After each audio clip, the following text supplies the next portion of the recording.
दुनिया के नक्शे पर जंग की सबसे खतरनाक तस्वीर तब बनती है जब एक महाशक्ति को हराने के लिए हमला नहीं बल्कि उसके सैन्य विकल्प कम किए जाने लगे।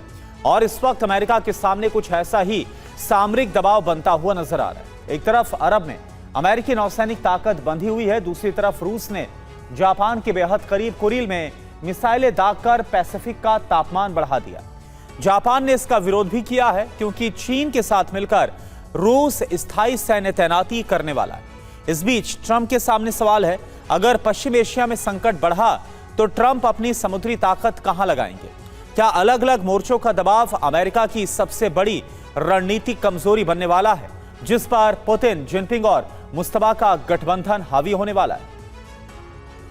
अरब सागर, कैस्पियन सागर, प्रशांत महासागर, इन तीन समुद्री इलाकों में बनते समीकरणों के केंद्र में है ट्रंप, जो घिरते जा रहे हैं। ट्रंप के सामने सबसे बड़ा चैलेंज है कैसे ईरान को शक्ति विहीन किया जाए, कैसे ईरान को परमाणु विहीन किया जाए, कैसे ईरान को मिसाइल विहीन किया जाए, कैसे ईरान को तेल विहीन किया जाए, जिससे ईरान का वजूद ही खत्म हो जाए। तीन समंदर जहां दुनिया के तीन धुरंधर के त्रिकोण में ट्रंप घिर गए हैं, कैस्पियन सागर, प्रशांत महासागर और अरब सागर, जहां पुतिन, जिनपिंग और मुस्तफा के वॉर ट्रायंगल में ट्रंप फंस गए। कैस्पियन सागर में रूस का दबदबा है, जहां ईरान रूस का कारोबारी रूट है और इसी रूट से ईरान को हथियार सप्लाई की जाती है।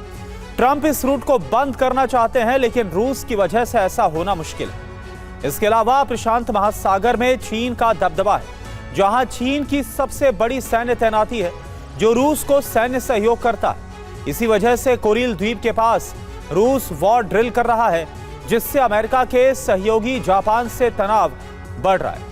अरब सागर में ईरान का दबदबा है, होर्मुज में ईरान की नाकाबंदी से अमेरिका का अरब देशों को परेशान करना। ऑयल टैंकर की एंट्री पर ईरान ने पूरी तरह से रोक लगाई हुई है। इस नाकाबंदी से अरब देशों की तेल सप्लाई रुकी हुई है, जिससे बड़ा आर्थिक नुकसान हो रहा है। ताइवान पर कब्जे के लिए चीन लगातार सैन्य विस्तार कर रहा है। जापान के कुरिल द्वीप समूह के पास रूस ड्रिल कर रहा है। दोनों एक दूसरे के विस्तार में मदद कर रहे हैं। ताइवान जापान पर अमेरिका से टकराव बढ़ेगा क्योंकि अमेरिका दोनों देशों की सैन्य मदद करता रहा है।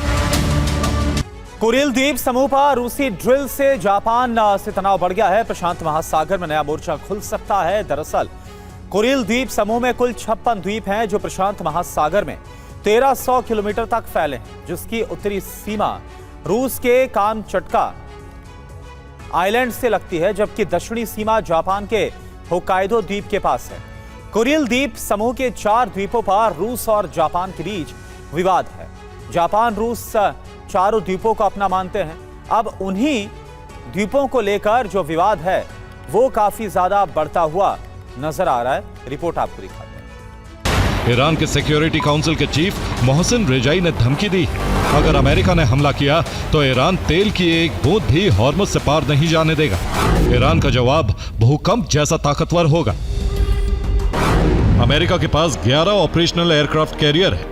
पैसिफिक से यूएसएस जॉर्ज वॉशिंगटन अरब सागर पहुंच गया है, जबकि यूएसएस जॉर्ज बुश पहले से ही अरब सागर में तैनात है। USS Abraham Lincoln Saint Diego के लिए निकल चुका है। सेंट डियागो पर यूएसएस थियोडोर रूजवेल्ट मौजूद है। यूएसएस विंसन और यूएसएस टेनिस रिपेयरिंग मोड में है। यूएसएस टेनिस और यूएसएस ट्रूमैन ओवरहॉल की तैयारी में है। यूएसएस गेराल्ड फोर्ड की तैनाती पैसिफिक में की जा सकती है।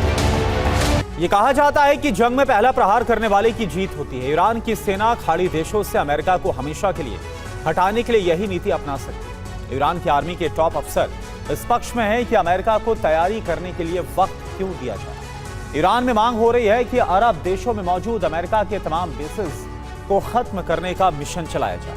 पूरी दुनिया ये जानती है कि इस वक्त अमेरिका हथियारों की किल्लत से जूझ रहा है और अमेरिकी हथियार कंपनियों पर प्रोडक्शन बढ़ाने का भारी दबाव है। अब IRGC के अफसर चाहते हैं कि इससे पहले कि अमेरिका दोबारा से मजबूत हो सके, उसके अरब में मौजूद ठिकानों को नष्ट करना ही समझदारी हो। मुस्तफा के सैन्य सलाहकार याहिया रहीम सफावी ने कहा है, इंतजार की जगह ईरान को पहले हमला करना चाहिए। सेना के नए सिद्धांत में पहले प्रहार की इजाजत है। IRGC का मानना है, अरब देशों में इस वक्त एयर डिफेंस बेहद कमजोर है। पेट्रियट एयर डिफेंस और थार्ड डिफेंस खाली हो चुके हैं। बैलिस्टिक मिसाइलों को गिराने में अमेरिका लाचार है। अमेरिकी नाकाबंदी से काफी नुकसान हो रहा है। नाकाबंदी के लिए अरब के बेस इस्तेमाल हो रहे हैं। बहरीन में नौसेना का बेस अहम भूमिका निभा रहा है। ईरान एक साथ कतर, कुवैत, यूएई, सऊदी और बहरीन पर हमला करने के पक्ष में है ताकि अमेरिका को किसी भी मोर्चे से मुकाबले का मौका ना मिले। ट्रंप ने अरब की सुरक्षा को लेकर कोई नीति नहीं बताई। ट्रंप ईरान के साथ सिर्फ आर्थिक युद्ध की बात कर रहे हैं। अरब देशों की सुरक्षा के लिए कोई विशेष तैनाती भी नहीं है। ईरान के पास इस वक्त हथियार का भरपूर स्टॉक मौजूद है क्योंकि 2025 के बाद से ही ईरान ने मिड मिसाइल जो प्रोडक्शन है उसको तेज कर दिया था। अब हर दिन 100 से 300 मिसाइलों का प्रोडक्शन हो रहा है। रिपोर्ट्स के मुताबिक हथियारों का प्रोडक्शन 3 गुना कर दिया गया। पश्चिमी देशों के अनुमान के मुताबिक ईरान के पास अभी 3000 मिसाइलों का स्टॉक हो सकता है। रिपोर्ट्स के मुताबिक ईरान बेहद कम खर्च में स्वदेशी तकनीक से मिसाइल का प्रोडक्शन कर रहा है। कुछ रिपोर्ट्स में दावा है कि ईरान ने ड्रोन प्रोडक्शन 10 गुना बढ़ा दिया है। ईरान अब हर महीने 200 ड्रोन बना रहा है। ईरान में हमलों के बावजूद 50% ड्रोन कारखाने सुरक्षित हैं। करीब 9000 कंपनियां ड्रोन के प्रोडक्शन और सप्लाई चेन से जुड़ी हुई हैं। अमेरिका और इजराइल के हमलों के बावजूद दावा है कि ईरान के 80% मिसाइल कारखाने सुरक्षित हैं। ईरान में 30 से ज्यादा मिसाइल सिटी है। ईरान के 60% मिसाइल लॉन्चर्स सुरक्षित हैं।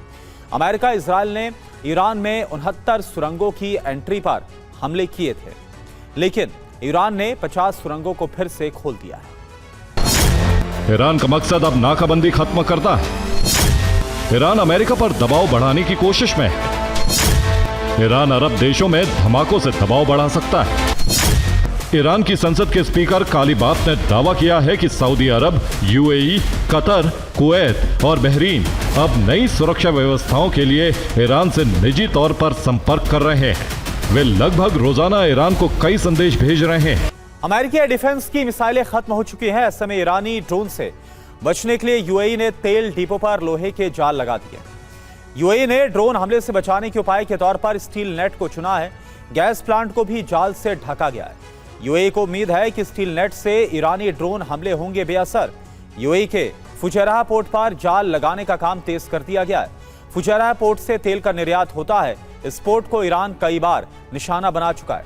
पोर्ट पर 11 करोड़ बैरल तेल रखने की सुविधा है। यहां सभी टर्मिनल पर जाल लगाए जा रहे हैं।